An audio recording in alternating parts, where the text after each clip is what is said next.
Monday. I messed up really bad and I don't know what to do.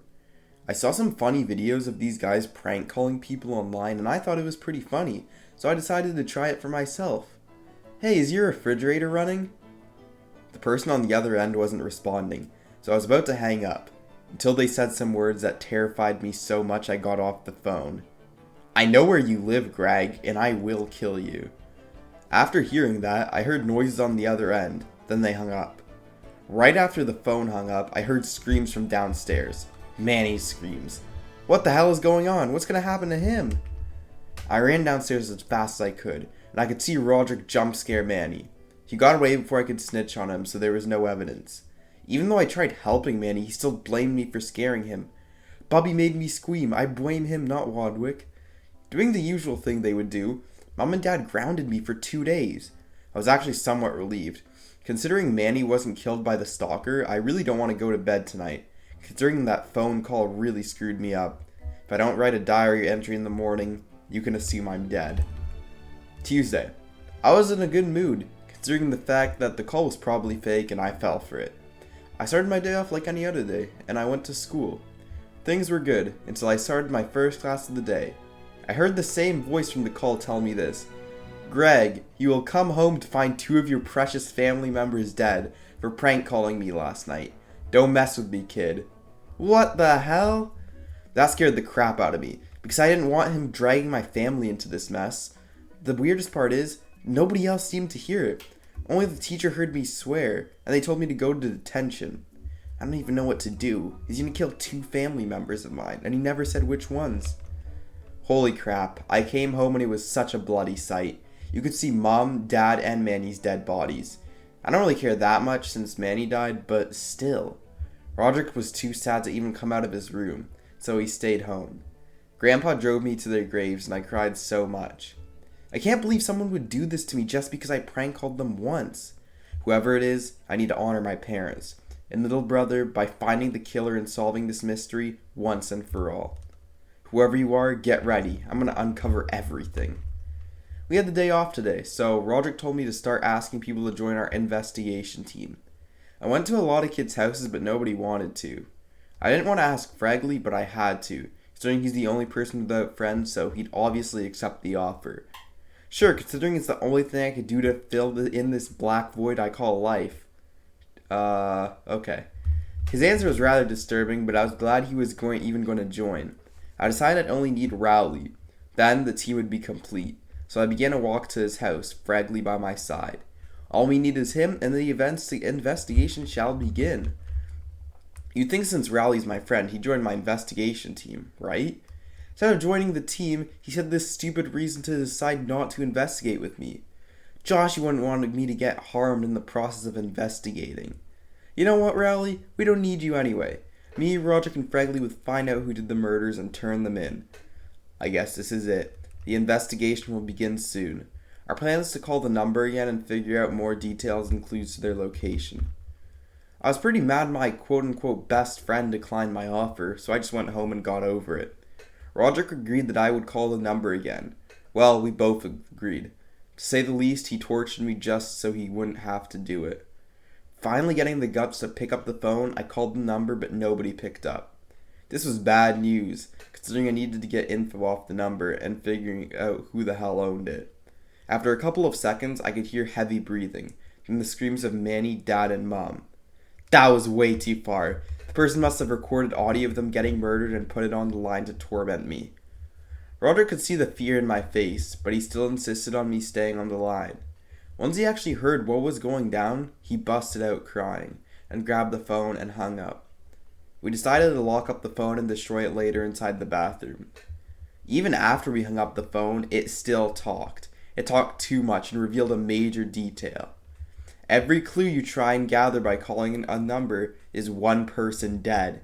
You can stop prank calling or people will die. See, I don't want to cause death, but I have to. In order to avenge my fallen family members, we're just going to have to call the number again. I had to think about the horrible actions I was about to commit. Would it be worth indirectly killing people until you're satisfied a guy is arrested?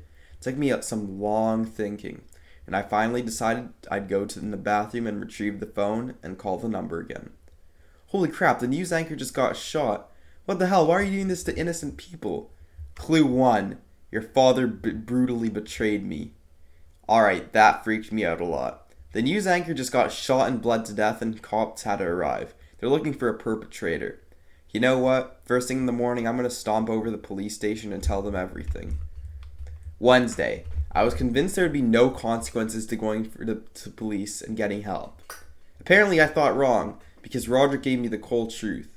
If the police call the number, how do you know another person won't die? Damn, I never thought of that. Love or hate Roderick, he's spitting straight facts here. With that option out of the way, we have to think of something to do. We were just about to go to Dad's workplace and question a couple of people when we heard a knock at the door. I wonder who that is. I panicked for a bit, considering the killer was probably here to finish me off and make me stop trying to figure out his true identity. But it turns out, it was just Rowley. Rowley told me we were all going to die in plain view anyway, so it'd better for him to have fun one last time before death. His words were quite pessimistic, but he's finally going on the team, where he belongs. Anyway, we're going to interview some of Dad's coworkers and get another clue.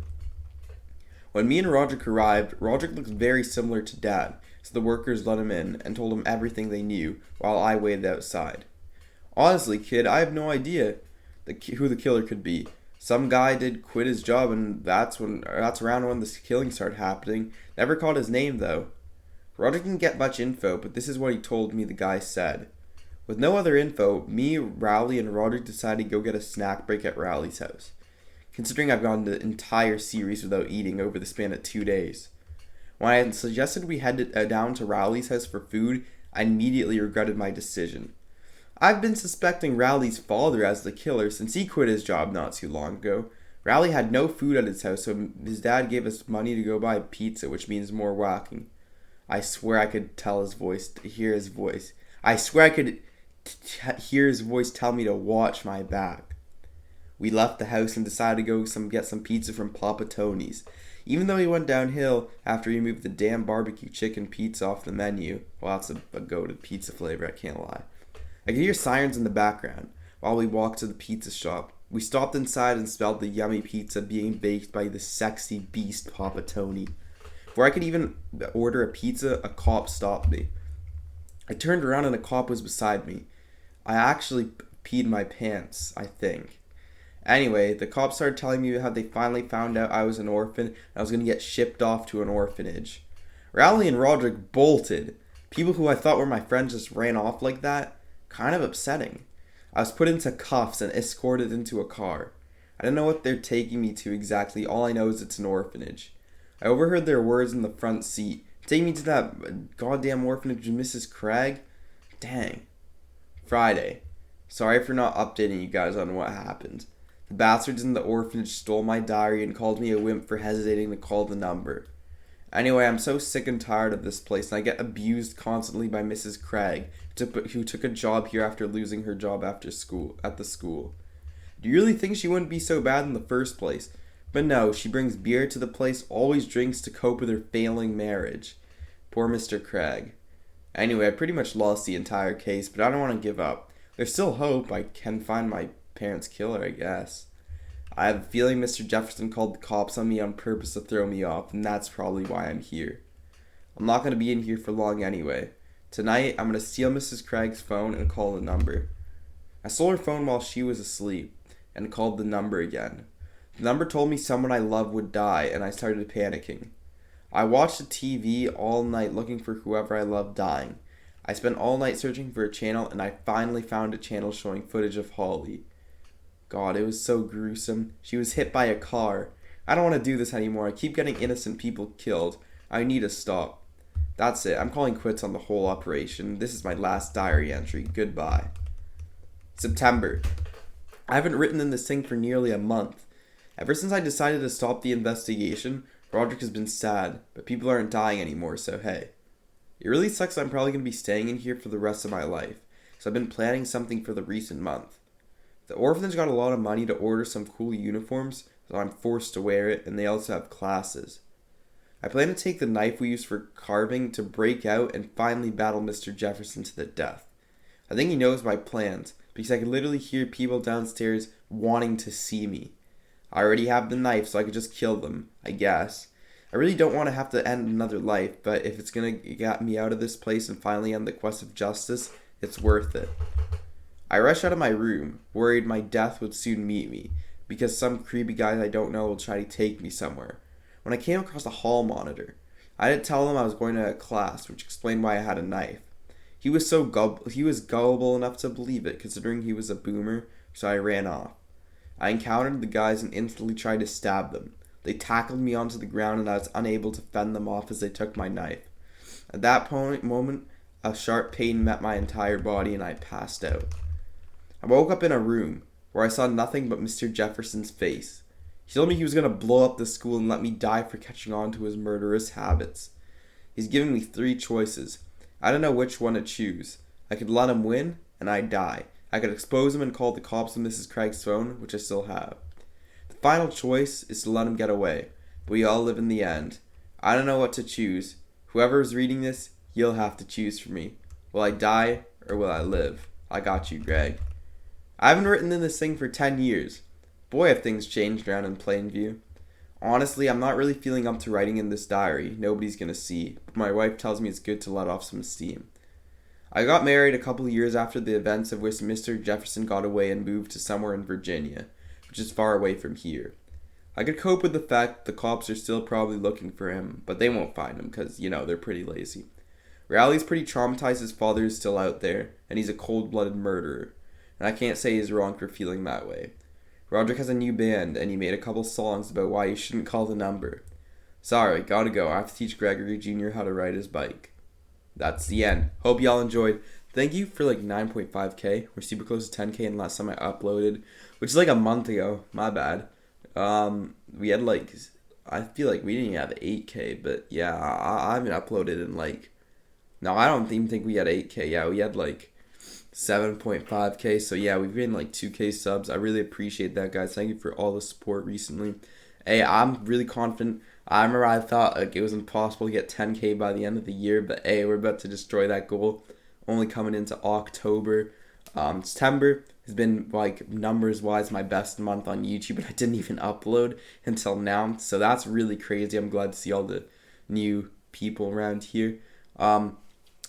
And I'll try and start answering comments again consistently because I've been slacking on that. He's trying to answer every single comment, and I still want to keep doing that even as I get bigger. And yeah, just thank you for all the support. I'll try and bring back, I don't think I'm going to be able to upload weekly with the new school year. I'm really busy, but part of that reason is I just can't find as many things to read. I pretty much read all of the goated fanfics on Loaded Diaper. There's a couple ongoing ones I have my eyes on, and there's other stuff I'm planning to read from r/Loaded Diaper, Wimpy and stuff.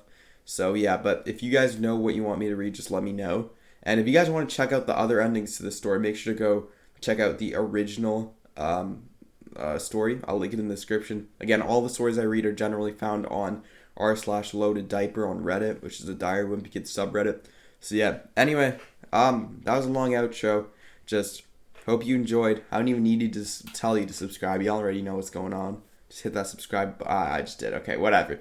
My bad. Just hit the bell not to miss another video because, nowadays they're pretty rare, I guess. Anyway, yeah, thanks for the support. Peace out. Bye.